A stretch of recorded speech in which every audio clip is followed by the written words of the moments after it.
जल, जंगल, जमीन, वायु, इन तमाम तत्वों से मिलकर बनी है हमारी पृथ्वी। पृथ्वी यानी कि धरती, और धरती जिसे हम धरती माँ कहते हैं।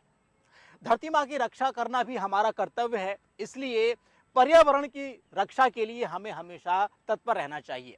जी हाँ, एक शख्स ने महाराष्ट्र से लेकर के गुजरात, गुजरात से लेकर राजस्थान 1300 किलोमीटर की पदयात्रा की है, और इस पदयात्रा के माध्यम से पर्यावरण के प्रति लोगों को जागरूक करने का एक आह्वान किया है। आइए देखते हैं पर्यावरण को जागरूक करने के लिए इस व्यक्ति द्वारा किए गए सराहनीय कार्य को।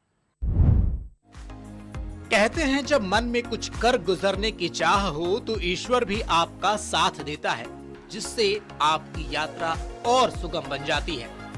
पहली बार पर्यावरण को संरक्षित करने को लेकर महाराष्ट्र के नवी मुंबई से गुजरात के रास्ते राजस्थान के नाकोड़ा तक पदयात्रा पर पहुंचे विराग मधुमालती ने पर्यावरण को बचाने के 2 नए कीर्तिमान अपने नाम स्थापित किए।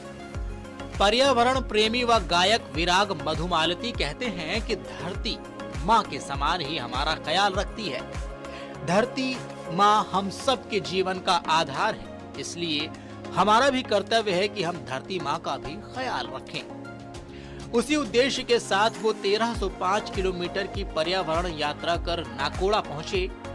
पर्यावरण यात्रा को लेकर महाराष्ट्र के नवी मुंबई से 15 सितंबर को रवाना हुए विराग मधुमालती 90 दिनों बाद बालोतरा जिले के विश्व प्रसिद्ध जैन तीर्थ नाकोड़ा पहुंचे। हम सब अपनी धरती को माता कहते हैं, बट ये गहन चिंतन का विषय है कि क्या हम अपनी माता जैसे उनके साथ व्यवहार करते हैं क्या? तो कथनी और करनी में जो फर्क है ये हमें मिटाना होगा। बस माँ कहने से कुछ ना होगा, माँ कहने से कुछ ना होगा, बेटे का धर्म निभाना है। धरती माता की रक्षा में हमें मिलकर कदम बढ़ाना है। घायल है मेरी धरती माता, घायल है मेरी धरती माता, जख्मी है लहूलुहान है। पेड़ लगाकर जख्म भरेंगे, हम सबने ये ठाना है। बेटे का धर्म निभाना है, हमें मिलकर कदम बढ़ाना है। मैं अंत में फिर से एक बार प्रधानमंत्री जी की जो योजना है एक पेड़ माँ के नाम, इसका भी समर्थन करता हूँ, क्योंकि बहुत अच्छा विषय है और ये लोगों तक पहुँचना। इस वर्ष पर्यावरण को सुरक्षित रखने व उनके संरक्षण के लिए प्रधानमंत्री नरेंद्र मोदी जी के द्वारा शुरू किए गए अभियान एक पेड़ माँ के नाम से वो प्रेरित हुए और पर्यावरण के संरक्षण को लेकर यात्रा महाराष्ट्र, गुजरात व राजस्थान तक की।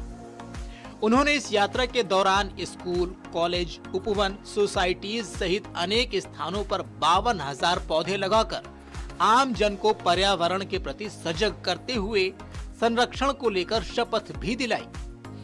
साथ ही विराग मधुमालती ने 24 घंटे में 111 किलोमीटर लगातार चलकर पर्यावरण संवर्धन और वृक्षारोपण करने का इतिहास रचा।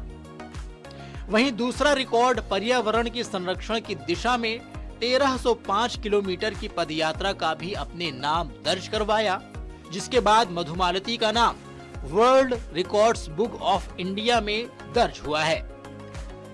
1995 में यूनिवर्सिटी से टॉप करके इंजीनियरिंग की डिग्री लेकर अमरावती से मुंबई पहुंचे विराग की मुलाकात नेत्रहीन कलाकार से होती है। उसकी पीड़ा को देखने के बाद वो नेत्रदान की मुहिम छेड़ देते हैं।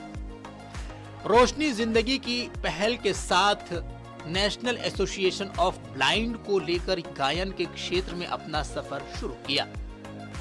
इसके साथ ही दिव्यांग व्यक्ति की व्यथा जानने के लिए विराग मधुमालती ने निसर्ग नियमों के विपरीत जाकर अपनी जान की परवाह किए बिना 100 दिनों तक अपने आंखों पर काली पट्टी बांधकर अंध व्यक्ति का जीवन भी व्यतीत किया, जिसके बाद हजारों लोगों को नेत्रदान के लिए प्रेरित किया। डीडी न्यूज के लिए बालोतरा से थानाराम की रिपोर्ट।